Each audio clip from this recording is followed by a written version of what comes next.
Est-ce que hier, vous avez entendu dire un seul mot des terroristes? Non, parce que c'est leurs alliés. C'est leurs alliés. Tout ce que la CEDEAO a fait contre le Niger, c'est pour donner la force aux terroristes de prendre le pays. La même chose au Mali, la même chose au Burkina Faso. Donc, ça se dit, il n'y a rien de nouveau. Absolument rien de nouveau. Bonjour à tous. Nous sommes réunis aujourd'hui pour discuter d'un tournant majeur dans l'histoire de la communauté économique des États de l'Afrique de l'Ouest, CEDEAO. Après des mois de tensions, des sanctions illégitimes et des bouleversements politiques, la CEDEAO a enfin décidé de lever presque toutes les sanctions illégitimes imposées au Niger. Mais quelle direction cette organisation qui joue aux politiques de double standard va-t-elle désormais emprunter? C'est ce que nous allons comprendre ensemble dans cette émission. Écoutez très bien, c'est très intéressant et très riche en réflexion. Depuis ce 24 février 2024, la CEDEAO donc a décidé de revenir sur cette décision. Mais selon vous, messieurs, quelle direction vont prendre les choses dès cet instant? Il n'y aura rien de nouveau. La CEDEAO, je dis que c'était les pères fondateurs depuis 1975 ont fondé une CEDEAO, pour le dire, comme il a dit, pour renforcer l'économie, le vivre ensemble, la paix. Aujourd'hui, la CEDEAO n'est pas un instrument de la paix parce qu'elle ferme les yeux sur les exactions des djihadistes. Est-ce que hier, vous avez entendu dire un seul mot des terroristes? Non, parce que c'est leurs alliés. C'est leurs alliés. Tout ce que la CEDEAO a fait contre le Niger, c'est pour donner la force aux terroristes de prendre le pays. La même chose au Mali, la même chose au Burkina Faso. Donc, ça se dit, il n'y a rien de nouveau. Absolument rien de nouveau. Les intérêts, les bénéfices que le Niger, Mali, Burkina vont tirer de cette ouverture des fois, eux-mêmes tirent les mêmes bénéfices. C'est dans leur intérêt aussi.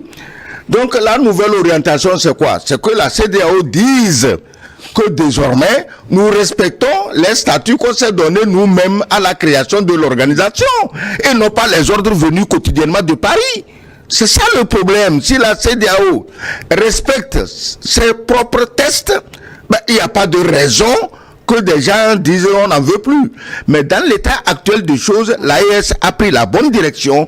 On ne peut pas aller s'ajouter à des gens de vrais gardiens de camps de concentration qui ne raisonnent que sanctions, sanctions. C'est exactement comme leurs patrons de l'OTAN font. Sanctions, sanctions, sanctions. On ne réfléchit pas. Les diplomates sont oubliés.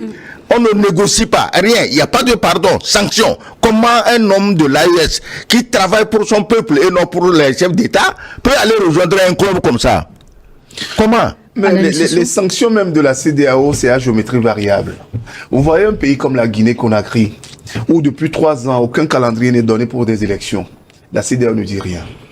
Rien sur la Guinée. Mais dès lors qu'il s'agit du Niger, du Burkina ou du Mali, ils sortent leur gant.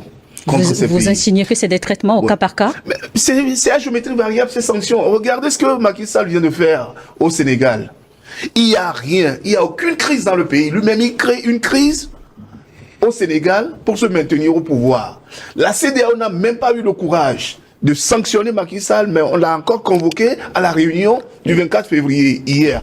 Alors que il y a une disposition de la CEDEAO qui dit que dans tous les pays membres de la CEDEAO, personne ne peut changer les règles du jeu 6 mois avant les élections. C'est ce que Macky Sall vient de faire. Mais la CEDEAO ne lui a rien dit jusqu'à présent. Bien au contraire, on a vu quelques déclarations de façade. Et puis c'est tout. Mais le gars, il se maintient toujours au pouvoir et il était parmi eux hier. Pourquoi on n'a pas convoqué une réunion extraordinaire de la CEDEAO au sujet du Mali? Au sujet du Sénégal. Pourquoi on n'a pas convoqué une réunion extraordinaire à ce sujet-là? Donc, des fois, on se dit que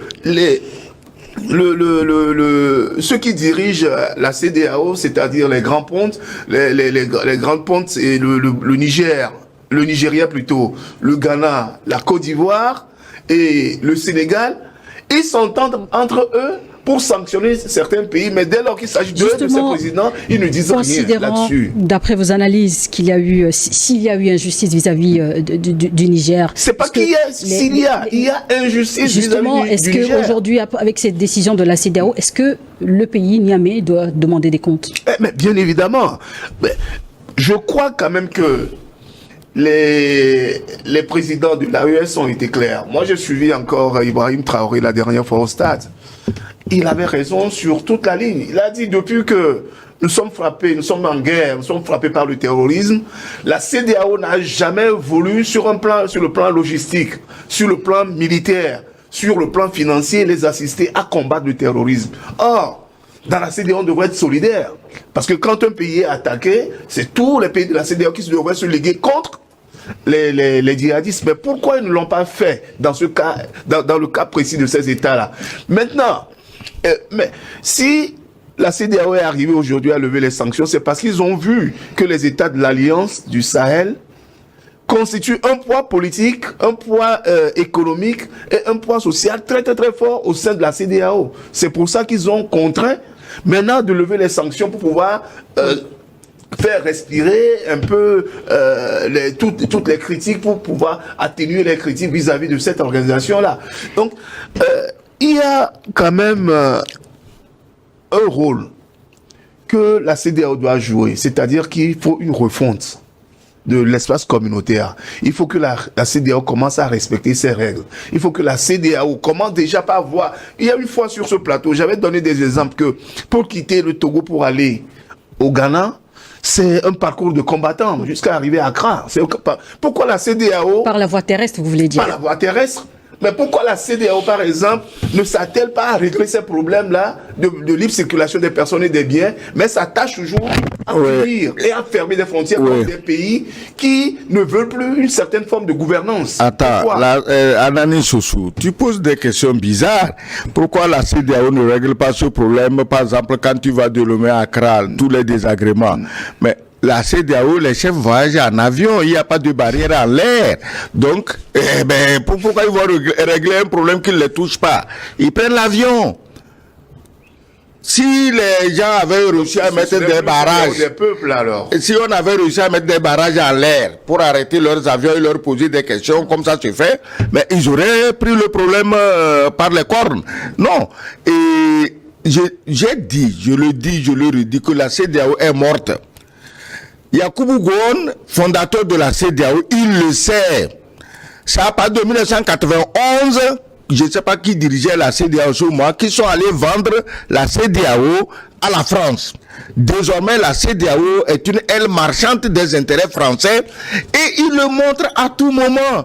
Les djihadistes envoyés par la France, financés par la France, armés par la France, maltraitent les gens au Burkina, au Mali, au Niger, même au Togo.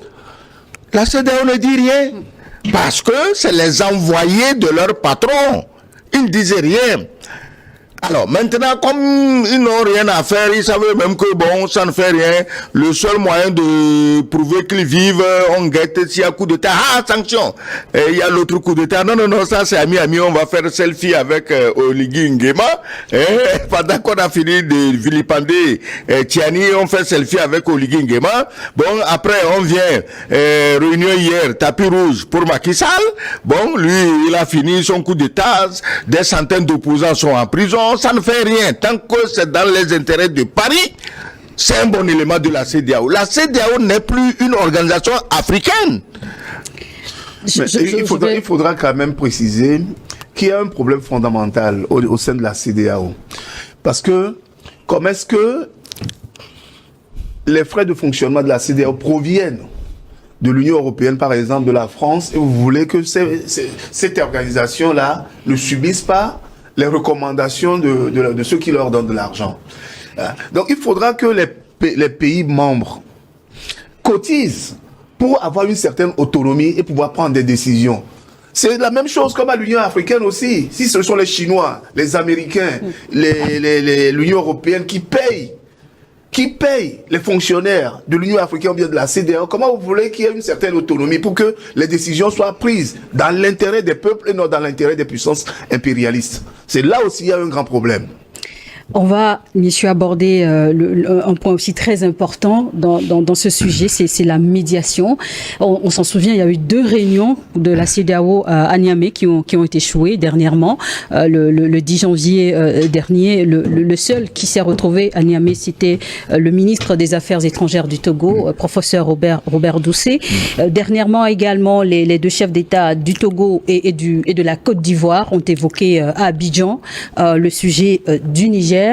Aujourd'hui, on se retrouve avec un peu une évolution dans la situation après 7 mois de blocus, de difficultés, vous le soulignez, vis-à-vis du peuple nigérien. Est-ce que, justement, selon vous, la médiation togolaise, quel rôle, à votre avis, elle a joué dans l'évolution de cette situation? Et avant même de répondre à la question, il faut dénoncer la mauvaise foi de la CEDEAO et de ceux qu'elle a choisis, d'autres, je ne parle pas du Togo, d'autres qu'elle a choisis comme médiateurs. Parce que si on veut nous convaincre que dans toute la CEDEAO, il y a un seul avion, et qu'on veut aller à Niamey, et le seul avion de la CEDEAO est tombé en panne, mais quand même, rendez-vous compte, rendez-vous à l'évidence, qu'on se moque des gens.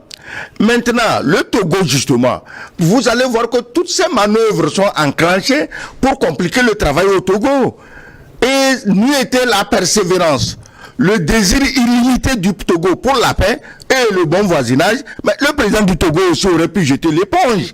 Mais la dernière fois, il est allé chez son aîné, Alassane Ouattara, mais tant mieux, il fait son travail de médiateur. Il doit rencontrer tous ceux qui sont importants à résoudre le problème. Ouattara est très important à résoudre le problème de la CEDEAO parce que c'était le plus guerrier. C'est lui qui avait déjà des troupes, des armes et de l'argent pour attaquer le Niger. Donc il est tout à fait normal que si quelqu'un veut négocier pour le bonheur du Niger, qu'il aille voir le plus agressif qui soit envers le Niger. Le président est allé là-bas. Je vous dis de ne pas oublier la sortie de Yakubu Gowon. Et il y a des efforts qui sont faits, même si certains viennent trop tard.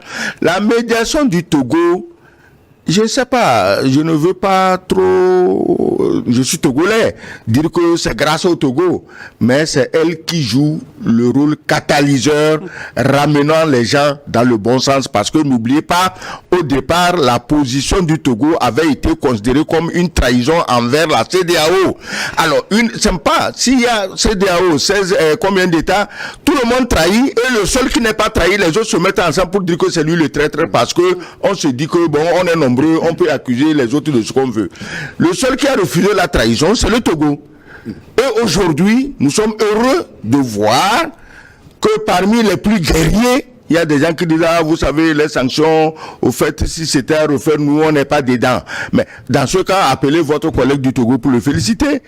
Peut-être que ça a été fait. Selon vous aussi, le Togo est resté fidèle à certaines valeurs, la paix, le dialogue, la concertation. Nous arrivons au terme de ce débat sur la décision de la CEDEAO de lever presque toutes ces sanctions contre le Niger. J'espère que vous avez apprécié cette discussion et que vous avez pu réfléchir aux implications de cette mesure. Et j'espère aussi que la CEDEAO arrêtera désormais des yeux à ces politiques de double standard et de chercher une solution pacifique à ces problèmes. Merci, à la prochaine. N'oubliez pas de laisser vos avis en commentaire.